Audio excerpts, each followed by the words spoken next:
I've spoken about which language before.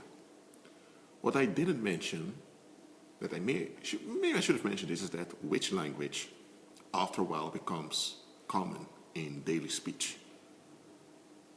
That's how they discard the former codes and they adapt new ones. Because which language varies per language. Now, if you have which language in areas like France and Spain, they're quite similar because they're both Romance languages. But the which language, for example, in Korea and Japan may be similar, but they're different than those in, for example, Malaysia. So it depends on the language and the time that you're in. For example, the expression bull in a china shop. That was which language during the colonial era. During that time, there was much trade with the Chinese Empire through the Spanish economy. And the bull refers to Nimrod. So that's the code of their Nimrod, trade, Babylon. So a bull in a china shop was an expression for someone who was not capable of managing trade relations. And later it became common amongst, common people, and for them it became an expression for someone that's clumsy or doesn't know how to act as expected. So what I'm doing in this video is giving some common expressions. I'm going to reveal onto you some symbols, some words that the pagan rulers often use, which don't really change. Because again, the expressions may change in languages, but the symbols and the always points to the beast, so that doesn't change. For example, in a song, when they talk about daylight or the sun, they refer to Apollo. Okay? For example, if an artist singing, how could I live a day without you? I'm not sure if it was Michael Bolton who sang this song, but okay. A common individual here just think, he's singing about a woman he's in love with. That's what you think if you hear or read the lyrics. But what it's really talking about is that he cannot operate without the charm that he gets from being involved in that paranormal cult. Because the day refers to the sun, because you have day due to sunlight, and the sun in paganism refers to Apollo. So he's actually singing a song of praise to Apollo. Yes, it was Michael Bolton who sang that song. Then, for example, you have someone saying, we get high on life till the day we die. Well, high on life. You can get high on drugs, you can get high on some substance, but to get high on life. That means you're feeding off of life. Now, who does that? Demons do. And with them, the pagan rulers who need to keep the human population in a state of anxiety. So they're the ones feeding off of the life source of the human population at our expense. So actually, in that song, High on Life, they actually reveal what they are doing. But they mask it with other words, so you think it's about people that want to party and enjoy life. That's not what it is. Again, daylight, sunlight refers to the beast. When it talks about some mysterious woman, it refers to Jezebel. When it talks about pizza, well, this one is mostly centered around rituals. When I talk about pizza, I often talk about little boys. Talk about pasta, it's a little girl.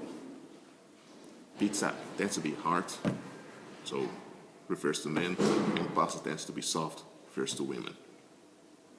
Pedophile rings often say things like, well, I want to have some good pasta tonight at the nightclub.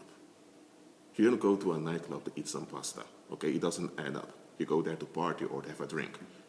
So the nightclub, night, refers to the dark room rituals that they perform, and pasta refers to little girls. So you know what's going on there. Well, what else can I reveal onto you? When they mention names of Freemasons of the former ages, for example, you have this song called Casanova. Let's see how it goes. I am not your Casanova. Me and Romeo have never been friends. Hold on a minute. You have Casanova.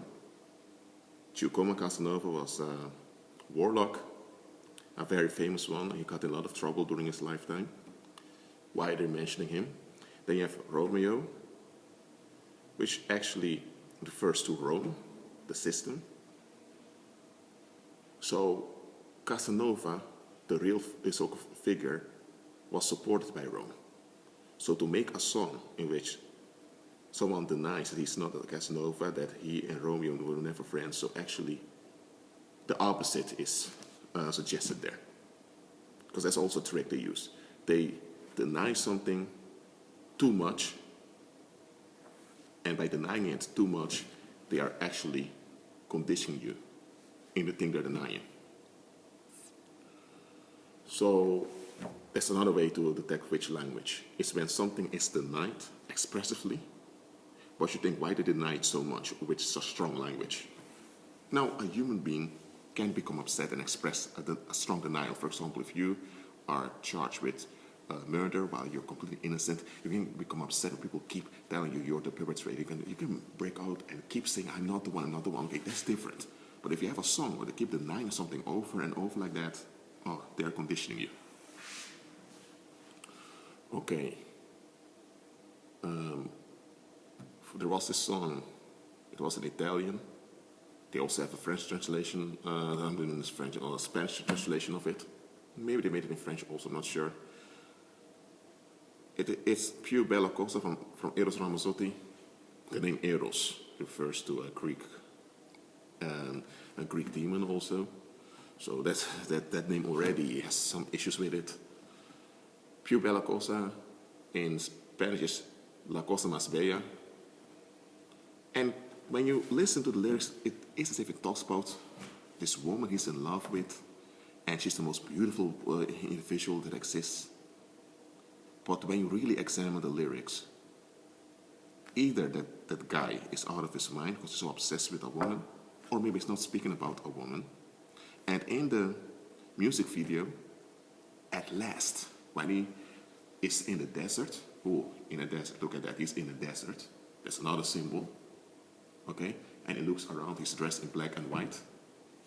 It has to do with some sort of Freemasonry also.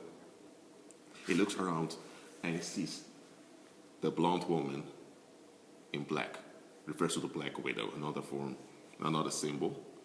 And the woman, when you look at the frames, it is as if her eyes are completely black, as if she's possessed. And they both run towards one another. But on its way in finding this woman, he had to put his life in danger. And eventually, before the last inch, he sees this sign with horns above it, and he goes under it. That's to show that he has to bow before the horned god, who's Apollo. So that whole music video of Eros Ramazzotti and that song, La Cosa Más Bella in Spanish or Più Bella Cosa in Italian, it was a hit in the 90s. I used to listen to that song often because, man, the beat, it's a good song, but it's in which language? So, what else is necessary for me to tell you here? Well, I think I've told you enough about this. Oh, one more thing. When they mention things as, when they mention sexual themes in a song, don't be distracted with that, but that's often a distraction from the other words, from the other symbols they use in a song. It's not only in songs that they use which language. They use it in business contracts also. They use it in news messages, in mainstream media, they often use it. The one thing about which language is, it needs to be confusing. If it's clear, your brain, your brain can process it. But it has to be confusing somewhere, so your brain gets stuck, because that's how the spell works on you. For example, you can have a song by Lionel Richie, Dancing on the Ceiling. That's a rich expression to begin with. That simply has to do with inversion, that you invert the minds of people through trauma. Because you can't dance on a ceiling. It's not going to happen. And in that song, you listen to the song, but there are some phrases that aren't really in line with the text. They do that so your brain gets stuck. Okay. Well, okay, I think I've revealed enough to you now.